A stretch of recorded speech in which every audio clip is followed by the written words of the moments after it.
వరిని ముఖ్యంగా మనం ఏంటంటే నీటి పంటగా పండిస్తున్నారు. అంటే వరికి నీరు అవసరమే, కానీ వరిని కూడా వరుసతడి పంటల్లో వరుస తడులతో పండించేటువంటి పద్ధతి మనము ఇక్కడ రైతుల క్షేత్రాల్లో మనం పరిశీలించడం జరుగుతుంది. ఈ పద్ధతిని చూసినట్టయితే ఈ పద్ధతి ఎక్కడ మనకు ముఖ్యంగా ఏంటంటే అంతర్జాతీయ వరి పరిశోధన స్థానం ఫిలిప్పైన్స్ వారు రూపొందించారు. దీన్ని మనం రైతు క్షేత్రాలలో దాదాపుగా ఈ సంవత్సరం ఖరీఫ్లో మరియు కొన్ని రైతుల దగ్గర రబీలో కూడా చేస్తున్నాం.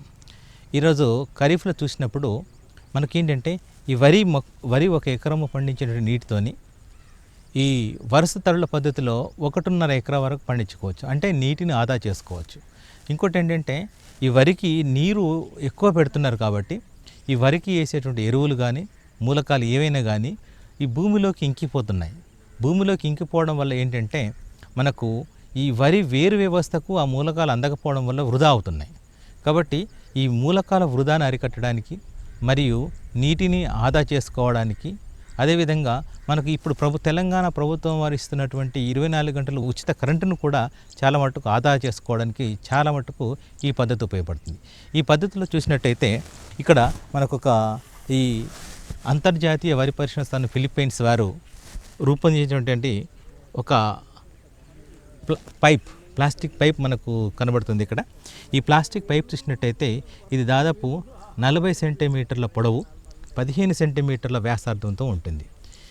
దీనికి అక్కడక్కడ మనకు చూసినట్టయితే మనకు రంధ్రాలు కూడా చేయడం జరిగింది. ప్రతి 2 సెంటీమీటర్లకు ఒక రంధ్రం చేయడం జరుగుతూ ఉంటుంది. ఈ యొక్క పైపు ద్వారా మనం ఏంటంటే దీన్ని మనము భూమిలోకి ఒక 5 రంధ్రాల వరకు భూమిలో చెప్పించేసి దీంట్లో ఉన్న మట్టిని తీసేయడం వలన ఇది మనము నీరు ఎప్పుడు పెట్టుకోవాలనేటువంటి తెలుస్తూ ఉంటుంది.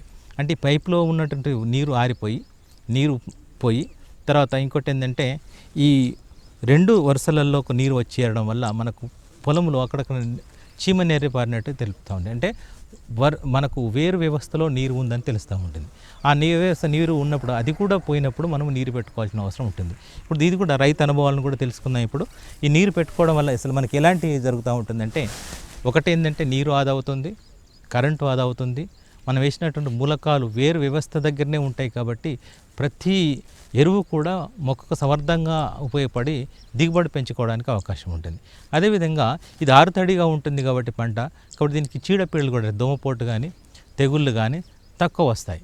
మరియు దిగుబడి కూడా పెరిగే అవకాశం ఉంది. ఎందుకంటే గాలి వేరు వ్యవస్థ గాలి అందుతుంది, వెలుతురు అందుతుంది కాబట్టి దిగుబడి పెరిగేటువంటి అవకాశం ఉంటుంది. ఒక దిక్కు ఏంటంటే నీరు ఆదా అవుతుంది, కరెంటు మరియు మూలకాలు అందుతాయి కాబట్టి రైతు కూడా కొంత ఖర్చు తగ్గించుకునే అవకాశం ఉంది. కాబట్టి ఈ పద్ధతి చాలా శ్రేయస్కరము. ఏంటంటే ఇక్కడ ఆ ఫలితాలు కూడా చూసినట్టయితే రైతు యొక్క అనుభవాలు కూడా చూసినట్టయితే గత సంవత్సరం పరిశీలించిన పరిశీలనలో మనకేంటంటే ఒక బీపీటీ అంటే మనకు 150 రోజులు ఉన్నటువంటి పంటలో చూసినట్టయితే దాదాపుగా 25 సార్లు మాత్రమే నీరు పెట్టడం జరిగింది.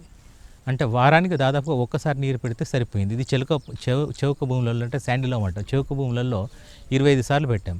అదేవిధంగా వేరే రైతు చూసినట్టయితే ప్రతిరోజు కంపల్సరీ దాదాపు 2 నుంచి 5 సెంటీమీటర్ల నీరు వాళ్ళు పెట్టారు. కానీ ఇక్కడ దానికి చూసినట్టు చాలా మటుకు నీరు ఆదా అవుతుంది. నా పేరు శంకర్ బుచ్చిరెడ్డి, మాది గండ్రుపల్లి గ్రామం, అసన్పర్తి మండల్, వరంగల్ అర్బన్ జిల్లా. నేను ఎక్కువ వరి పండిస్తా, 5 ఎకరాల వరి పండిస్తాను నేను ఎక్కువ. ఉమ్మారెడ్డి సార్ గారు ఎవరో వచ్చి బుచ్చిరెడ్డి పైపు ఇట్లా పెడితే వారతడికి మనకు నీళ్ళు తక్కువ పడితే దిగుబడి ఎక్కువ వస్తుంది అంటే, సార్ నాకు వాటర్ ఫుల్లే ఉన్నాయి కదా సార్ అంటే, ఎందుకులే ఒక 20 గుంటలు పెట్టి చూడు అన్నాడు. సరే సార్ అని 20 గుంటలు పైపు తీసుకొచ్చి పెట్టిండు. ఒక దాంట్లో ఒక మల్లె పెట్టినప్పుడు ఏమైంది అంటే మొత్తం దీనికి హోల్స్ ఉన్నంత మందం లోపలికి భూమిలోకి దించేసినాక ఈ మూడు హోల్ 4 మూల మందం లోపలికి వెళ్ళి ఇట్లా మట్టి తీసేసినప్పుడు ఏమైంది కదా అంటే మనకు అందులో లోపల వాటర్ అనేది ఉన్నది. సార్ ఏమన్నాడు కదా అంటే బుచ్చిరెడ్డి దీన్ని వాటర్ పెట్టన్నాడు. పెట్టినాక వారం రోజులకు వచ్చి చూసే వరకు కొంచెం చీమనెర లెక్క పలిగినప్పుడు మనం లోపల చూసినప్పుడు వాటర్ ఉన్నది కాబట్టి మనం మళ్ళీ వారం వ్యవధి అయింది. వారం వ్యవధి వరకు లోపల కొంచెం తక్కువ ఉన్నది. మళ్ళీ అప్పుడు మనం వాటర్ పెట్టుకున్నాం. వారానికి ఒక్కసారి వాటర్ పెట్టడం వల్ల మనకు దీనిలో చెప్పులు వేసుకొని నడిచినా కానీ ఏం కాలే. అదే ఇంకా మిగతా పొలానికి రోజు వాటర్ పెట్టినా దానిలో మందు కొట్టడానికైనా ఇబ్బంది అయింది, దీనిలో మందు కొట్టడానికైనా ఏం కాలేదు.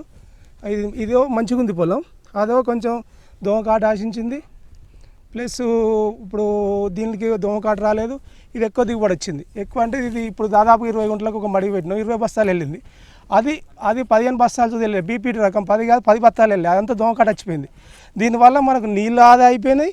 ప్లస్ మనకు ఇలా నడిచినా మన యూరియా వేసుకున్నా, ఏం వేసినా, మన మసాలా వేసినా కానీ, మందు కొట్టినా కానీ అల్గా నడిచినట్టు అయిపోయింది. దానివల్ల చీడలు ఎక్కువ వచ్చినాయి. మనం దిగుబడి ఎక్కువ, అది ఎక్కువ మనకు మందు కొట్టాలని ఇబ్బంది అనిపించింది. ప్లస్ మనకు దిగుబడి సుధా మొత్తం తగ్గిపోయింది. ఇది ఎక్కువ దిగుబడి వచ్చింది. ఇట్లా అందుకే ఇప్పుడు మనం రైతులు ఎవరైనా అంటే ఇట్లా మనం ఆరుతడి పంటలు పెట్టుకుంటే మనకు దోమకాట రాకుండా ఉంటుంది, రోగాలు రాకుండా ఉంటాయి. ప్లస్ మనకు వాటి దిగుబడి ఎక్కువ వస్తుంది. దీనివల్ల ఏంటంటే రైతులు ఎక్కువ ఆలోచించుకోవాల్సింది ఏంటంటే, మనం 2 ఎకరాలు పండించే వరికి వాటర్ సరిపోను. ఇప్పుడు ఒక ఎకరం పండించే వాటర్ 2 ఎకరాలు 2 ఎకరాలన్నర పండియచ్చు. ఎందుకంటే మనం వారానికి ఒక్కసారి వాటర్ పెట్టుకున్నా కానీ మనకు ఇప్పుడు వారానికి ఒక్కసారి అంటే నెలకు 4 సార్లు, 4 అంటే 5 నెలలు అయినా కానీ 25 సార్లు మనం వాటర్ పెట్టుకుంటే కంప్లీట్గా వరి వండుతుంది. ఇప్పుడు అట్లయితే మనం రోజు వాటర్ పెట్టుకోవాలి. రోజు వాటర్ పెట్టుకోవాలంటే రోజు కరెంట్ పెట్టాలంటే కరెంట్ ఆదా అవుతుంది. మనకు పని తప్పుతుంది, శ్రమ తప్పుతుంది. మనం అది ఒకసారి ఓల్ని చూసుకుంటే మనం వాటర్ పెట్టినాం అనుకో, ఒక 25 తల్లి ఇస్తే వరి పంట పండుతుంది.